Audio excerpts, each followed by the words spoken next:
The average human body mass should have at least 60% water for optimal performance in any physical or mental exercise. We can help you maintain it naturally.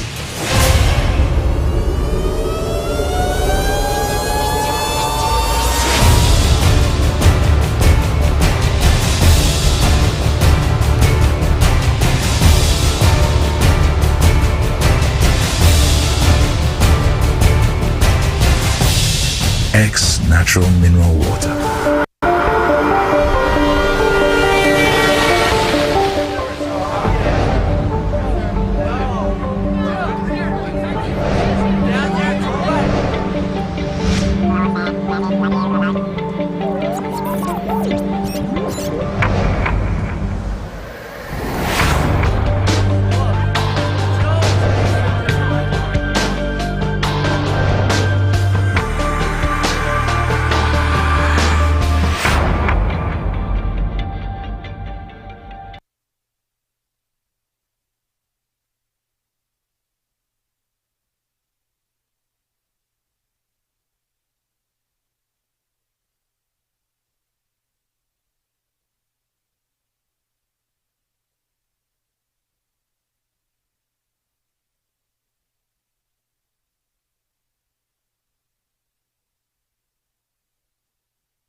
And thanks again for joining us today for another edition of Ideas Exchange.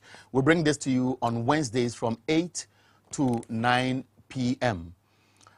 This evening, our program will take a different shape. Unlike the other days when you have a guest in the studio, we shall be engaging our resource persons by phone. And again, we'd also want you to join us by sharing your frank opinion on some of the developments we shall highlight on today's conversation.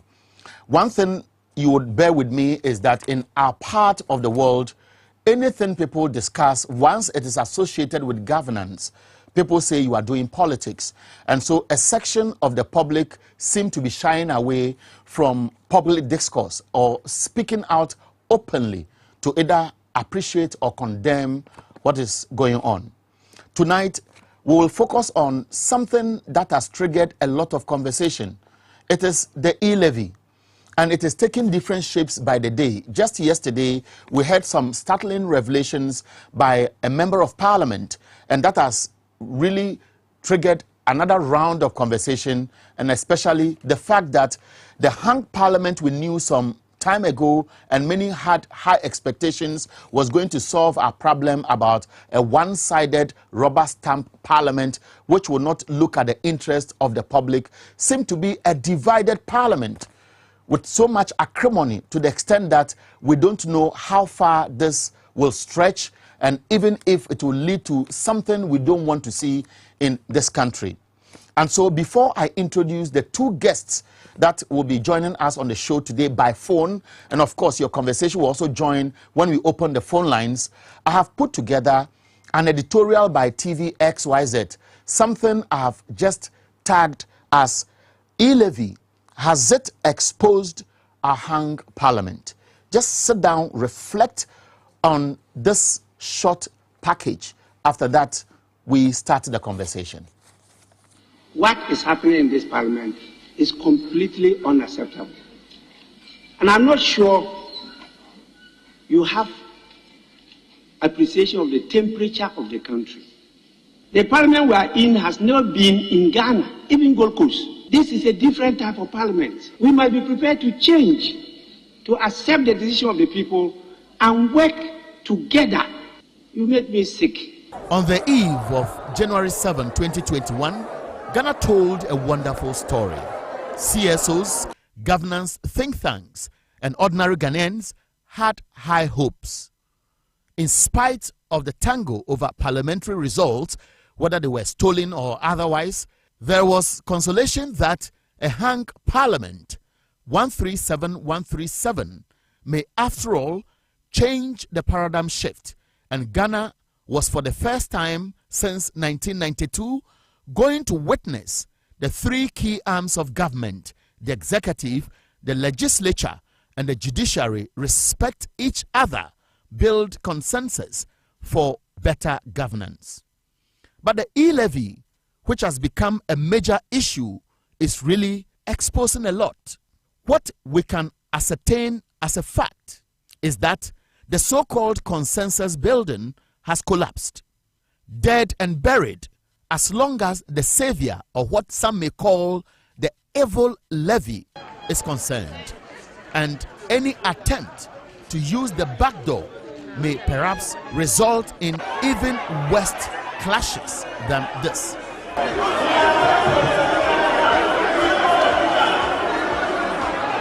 Developments in the House, in spite of the assurances by the leadership from both sides, are not reflecting what we are picking or perhaps seeing.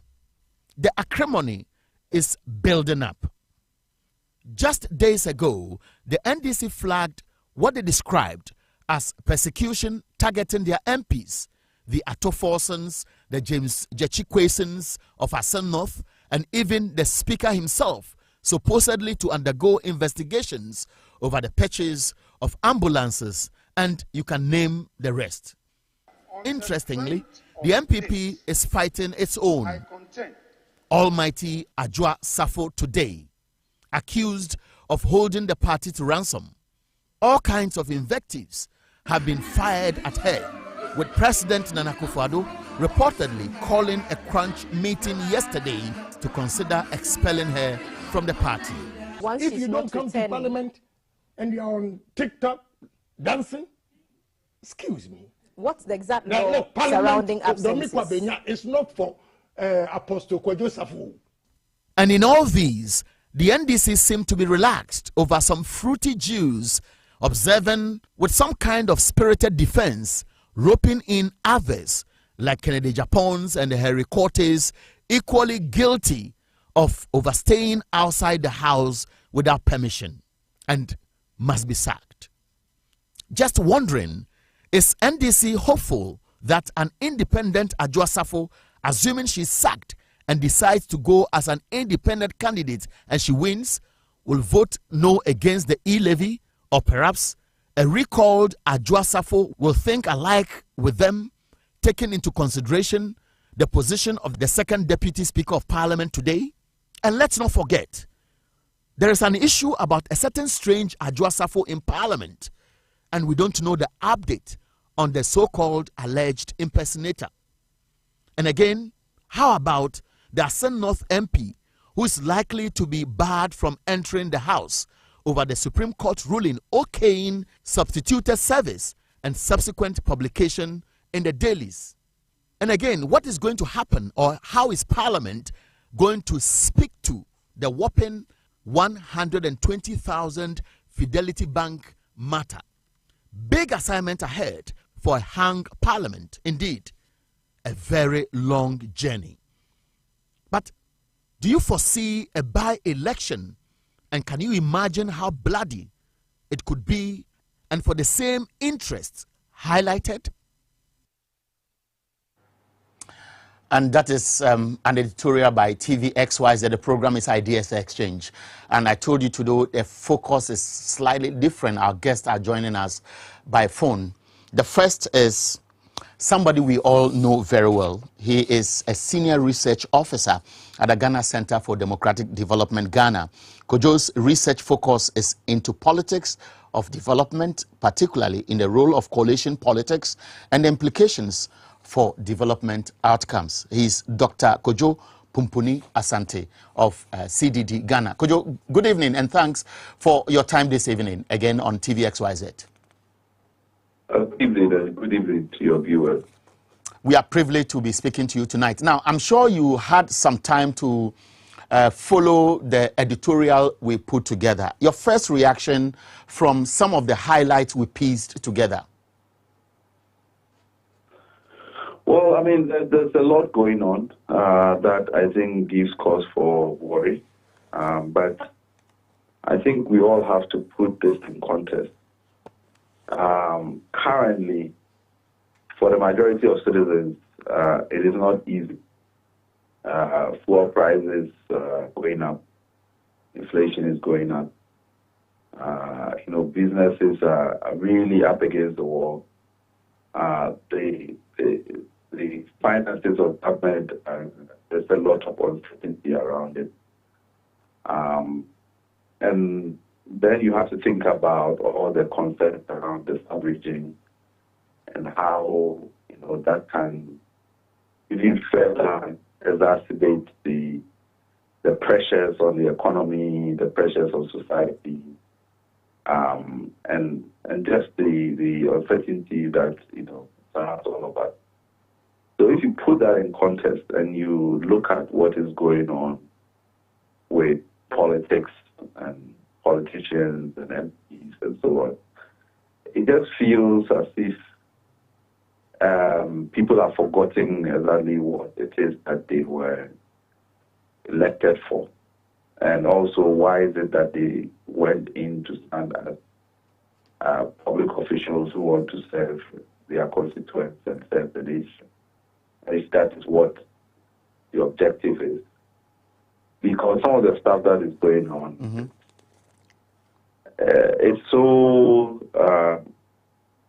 not useful to any attempt to solve any of the problems that we have. So if you take the hung parliament, and I've said this right from the beginning, you cannot do away, whichever permutations that you have, all the shenanigans you're seeing around trying to get numbers. If you are government, it's not going to make any difference. You cannot keep all your ministers who are MPs always in parliament. Otherwise, the job of the executive will not be done. So that's not feasible. So you're always going to have problems with trying to mobilize or whip people to vote one way or the other, or even be in parliament. So that's one thing. Also, if you're a sitting government, it is in your interest to make sure that the business of government is moving. If you can't find the numbers, then you kind of draw or delay the parliamentary agenda. That also means that you cannot continue to govern, and that makes you not able to pursue your plans, and therefore you will look as if you are not able to deliver.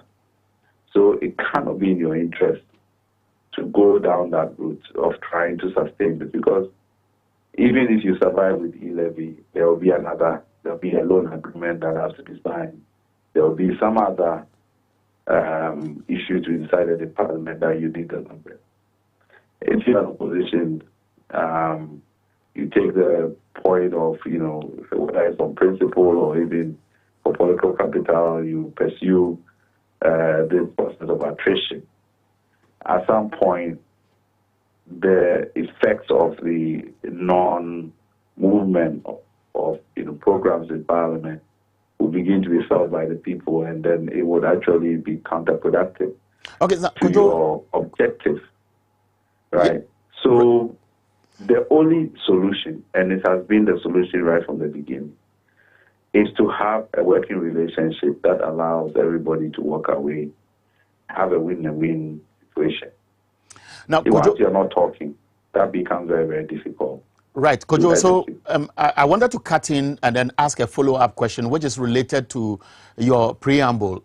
Did we get a false start, taking into consideration how the Speaker was elected, commentaries by both sides of the House as to whether it was by consensus or he was elected and there was an attempt to manipulate the process to where we are today? Has the e-levy exposed what your expectation was, just like me and as many Ghanaians as possible, when eventually we heard of 137, and possibly a paradigm shift in how we monitor Parliament with reference to how they make an input into our governance process?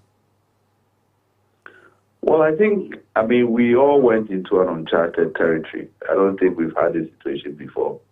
Certainly not under the Fourth Republic. So for citizens can have the expectations based on the belief and the faith they have in their political actors that they would, be reasonable. That if I got 50 or 52 or 1 of the seats, I don't expect to have 100% of the power. It's not feasible in that kind of environment. Mm-hmm.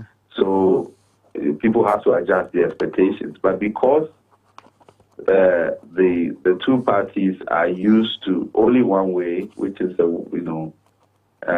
power where you basically dominate when you have the numbers. Even with the numbers changing, they are still behaving as if you can still do that. And unfortunately, the reality is that you cannot. And as I said, you will survive e-levy, or you burn all your bridges, all your political capital, create internal, confusion just for you to get over e-levy. And you realize that after e-levy, you are, because 2023, you will have another budget. 2024, you have another budget. What are you going to do then? It's not, as I say, it's not sustainable. So the only disappointment is that the political actors are not able to adjust their expectations, because that political culture of winner takes all is so deep that even in the face of an opposition that has equal strength, you still want to behave as if you have all the numbers in Parliament. And that is what raises... And that is the problem. And that is what raises the interesting question about what actually is consensus building and who makes the first move and to what extent? Oh, I mean, certainly, as for consensus building, there's sometimes, as I say, you can only have a win-win situation. If you are going to, it means that you have to concede certain things, and somebody else has to be able to benefit from it. If you do that transparently, and the person is unwilling, then at least you can expose the person for being intransigent and just not somebody that wants a deal to be done, right? So you're going there prepared to make your concessions, prepared to understand, as I said, both the MPP and the NDC stand to lose if they are not seen as the ones, trying to, be constructive and to push the agenda forward. If the failure to pass e-levy or the dragging of e-levy or any other kind of bill that would, ensure that people get paid, that government activities go on, and so on and so forth, at some point there will be a price to be paid, whether you are an incumbent or you are in opposition. So the consensus building has to be genuine. You have to be able to take the hit, but understand that the working relationship. So one of the things that, just to give you another example, this whole idea about, whether a deputy majority leader can vote, when the speaker says what powers he has, all those kinds of things. Yes, you can go and determine it at the Supreme Court, but whilst all of that is going on, Parliament within its own powers has a way of working out agreement, just like they worked out committee arrangement. Who, how many people should be on the committee to represent the 137. Who is the majority and all of that. Those things were all worked out. Even in the case of Babin being elected, they worked out that the two deputies will be from the MPP.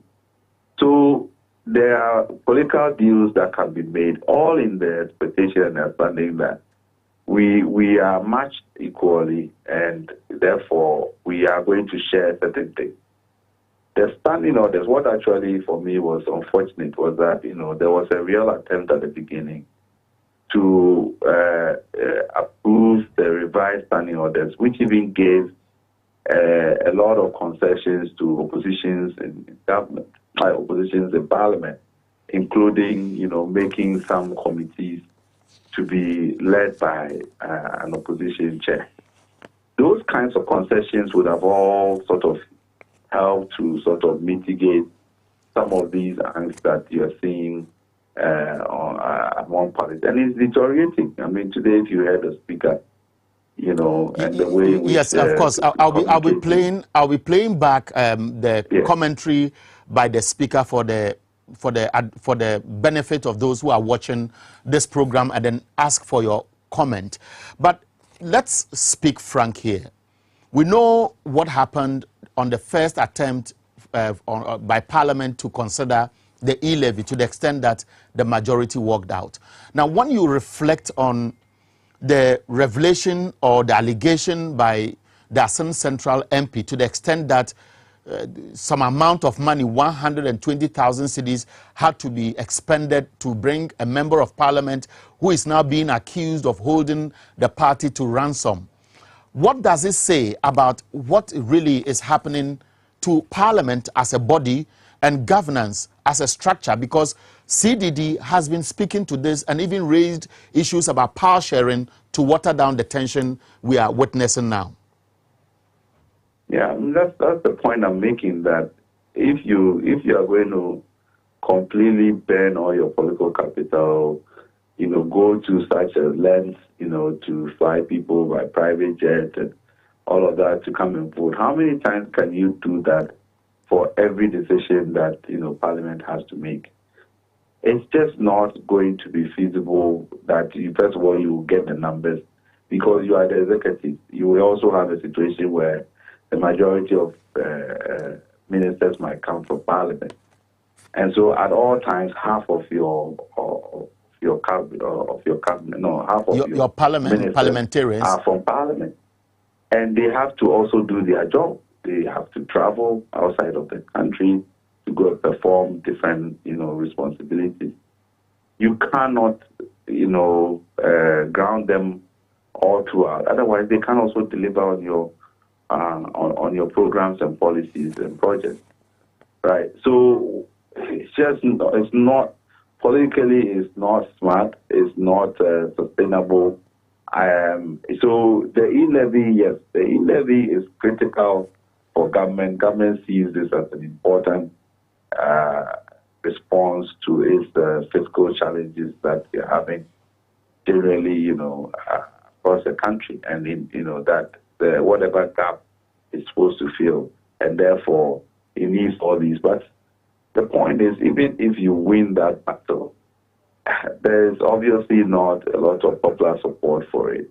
No, but you see, how people will react to it and all of that. So why do you expend so much political resources that really will come back to haunt you on something that even if you overcome this first hurdle, there are many, many, many more hoops that you have to deal with, rather than create a system that allows you to be able to coexist with the minority and show your leadership, throughout this phase, because that's what a hung parliament forces you to do. You will share power. Okay, Doc, unfortunately, because you are not with us in the studio, it will appear as if along the line I may want to cut in because you may not be able to read my body language. But I want to chip in this.